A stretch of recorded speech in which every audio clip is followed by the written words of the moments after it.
Hi everyone, I'm joined by Connor O'Neill. We're here to put you in the right direction if you're on your way to Aintree today for all your horse racing fancies. So Connor, Grand National opening day, before we kick things off, it's great to be here in a sun-drenched Aintree racecourse. I was going to say, Todd, before we start, let's just admire the view. I mean, it's a lovely, sunny, but chilly, I think, safe to say, Thursday in Liverpool, but the course looks spectacular, doesn't it? And people are already arriving in the droves. Indeed, the ground on the Grand National course is good to soft. So let's kick things off. The 145 Manifesto Novices Chase. What do you like to look over here? Croke Park for me. Gordon Elliott, obviously a man with a lot of history at Aintree, obviously Tiger Roll, the standout, but he's someone who's come to Aintree a lot and won a lot. I think it'll run well, and I think it'll just have enough to beat Imperial Pass this afternoon in the opening race. Connor's going for Croke Park. I am going for Django Bay. Let's go to the 220, the Boodles Anniversary Juvenile Hurdle. I'm going for an each-way selection in this called Mambo number 5. Connor, what are you going for? I'm going for Coconut Grove as an each-way selection in this. Just an outsider, because Aintree's got that special ability, hasn't it, to produce something like no one expects.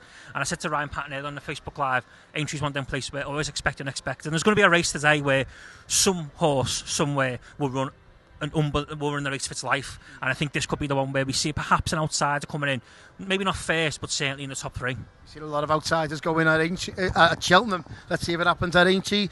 The Aintree Hurdle in the 330, the massive, the unpredictable, I dare I say, Constitution Hill comes here. Can it do it again? Well, we missed the 255 start. Sorry. Have we missed the 255? Let's go back, sorry, rather. It shows you how windy it is here up at Aintree. 255, the Golden Miller, the bowl. How are we going for? I am going to go for Grey Dawning in this. I think it'll have too much for the field. I think it'll be too strong. I think we've seen it run, pretty well at Aintree before, and I think it'll run well again today and come out on top. But I think a Hoysen Hawk could run it close, certainly as we get towards the final few furlongs. But I think Grey Dawning will just have a little bit too much in the end. I hate to agree with Connor, but I think he will do it with Grey Dawning. Look out for an each-way selection in that from stage star for me. Now we can get to the 330 Constitution Hill. Can it do it again? Well, this is the race, isn't it? That's on everyone's lips who comes here today, who's got any interest in racing. It's the big one, isn't it? It's Lossiemouth versus Constitution Hill. It's a battle of the supremes. It's a battle of the beasts almost at this level of racing. I think Constitution Hill will do it this afternoon. I think there's something about the way Cheltenham didn't quite work out the way everyone expected, that it'll bounce back this afternoon, and it'll be Nicky Henderson smiling. Obviously he endured such a frustrating Aintree last year, didn't he? He had to pull a lot of horses out. He had big issues at the yard, and I think this afternoon's a chance for redemption. But given what we saw at Cheltenham, it's easy to see why a lot of people think Lossiemouth could do it, because obviously we saw Constitution Hill perhaps in a way we've never seen it before, but I am confident that we will see Constitution Hill in that winners' parade about 3:45 this afternoon. It should be a fantastic race. It really should. And we'll preview the last race over the Grand. Well, it's not the last race, but it'll be the last race we preview over the Grand National fences. The Fox Hunters Chase. What do you like to look over in this, Connor? Again, I'm going to go for an outside in this. Tower Jet of their own.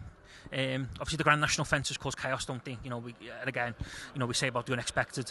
You always expect the unexpected when they go over the Grand National fences, because they're so steep, and obviously they're so kind of historic, aren't they, in terms of the challenges that horses face when they jump over them. I just think maybe as an each way bet it could be one to keep an eye on, a bit of an outsider, but like I say, there'll probably be a few outsiders today at some point that will come through, and this could be one of them in this race, because it's such a big field, and going over the Grand National fences makes things a lot more difficult than what they normally would be. I'm going for Joker Demai over the Grand National fences. So what's your nap of the day, Connor? Constitution Hill, I think so. I think that is hard to look past, in my opinion, but I could be wrong by 3:45. But I just got a feeling that after what happened last year with Nicky Henderson at Aintree, and how it kind of all unravelled for him, and the pain that he was clearly going for, this afternoon will be an afternoon of redemption for him. My nap is Joker Demai over the Grand National fences. Wherever you're putting your money, the very best of luck.